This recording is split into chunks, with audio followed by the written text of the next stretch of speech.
Decomposição em fatores primos. Nessa videoaula, nós vamos aprender como decompor um número composto em fatores primos. Primeiro, vamos lembrar, quais são os números primos. São números que são divisíveis por 1 e por ele mesmo. Portanto, números que têm apenas dois divisores. Eu vou colocar aqui a sequência dos primeiros números primos, Então, a gente tem o 2, que é o único número primo par, 3, 5, 7, 11, 13, 17, 19, 23, e eu vou pôr 3 pontinhos porque essa sequência é infinita. Bom, eu vou pegar aqui um exemplo, O número 48. Como que eu decomponho esse número em fatores primos? Eu olho primeiro para o número 2, que é o primeiro número primo. 48 dá para dividir por 2? Sim, é um número par. Então, eu faço 48 dividido por 2, que dá 24.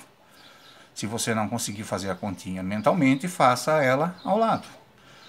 O 24 dá para continuar dividindo por 2? Sim, 24 por 2 é 12.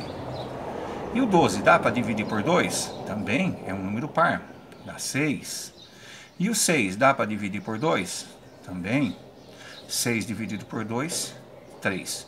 Quando eu chego no 3, 3 não dá para dividir por 2, é um número ímpar. Mas eu já observo que o 3 é o próximo número primo da sequência. Então eu coloco o 3 aqui, 3 dividido por 3, 1. Quando chega no 1, terminou a conta. Como que eu escrevo esse número na forma decomposta? Não aparece o 2 e o 3? Então, 2 vezes 3. Só que o 2 aparece quantas vezes? 1, 2, 3, 4. Então, eu ponho expoente 4. 2 elevado a 4 vezes 3. Essa é a forma decomposta do número 48. Vamos fazer a mesma coisa, decomposição em fatores primos com o 140. 140 termina em 0, é um número par. Portanto, dá para dividir por 2. 140 por 2 dá 70. 70 com 70, 140. E o 70 dá para continuar dividindo por 2? Sim. 70 por 2, 35. Opa, 35 é ímpar. 35 não dá para dividir por 2. E 35 também não dá para dividir por 3. Porque a regra do 3, 3 mais 5 é 8, 8 não é múltiplo de 3. Mas o 35 vai dar para dividir pelo terceiro número primo, que é o 5, 35 dividido por 5 é igual a 7. E o 7? O 7 é o próximo número primo, então eu coloco o 7 aqui. 7 dividido por 7 dá 1 e acabou. Como que fica a forma decomposta?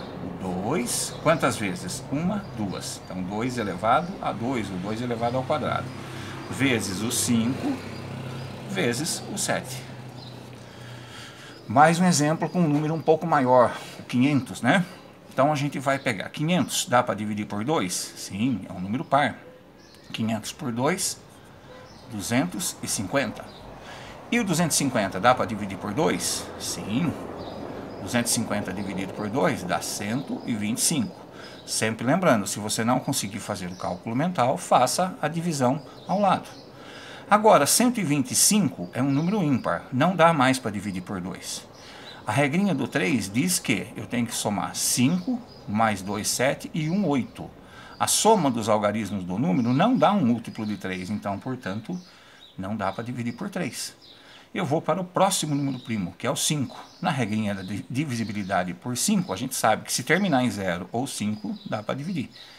Então, 125 vou dividir por 5. Que eu sei que dá 25. Continua dividindo por 5? Sim, 25 dividido por 5 dá 5. E 5 por 5 dá 1. Chegou no 1, acabou. Então eu vou pôr a resposta aqui. O 2, quantas vezes? 1, 2. Então 2 elevado a 2. E o 5 vezes 5, quantas vezes aparece o 5? 1, 2, 3. Então 2 elevado a 3, ou 2 elevado ao cubo. O último exercício, com o 88. Começo dividindo por 2, porque é par. 88 dividido por 2, 44. 44 dá para continuar dividindo por 2. vai dar 22, que também dá para dividir por 2. 22 dividido por 2 dá 11. E o 11, olha aqui a lista de números primos, também é um número primo. Então 11 só dá para dividir por 11. 11 por 11, 1. Como que eu vou responder então aqui? O 2 aparece 1, 2, 3 vezes, então 2 ao cubo, vezes 11, que aparece uma vez só e não preciso pôr 1. Certo, pessoal?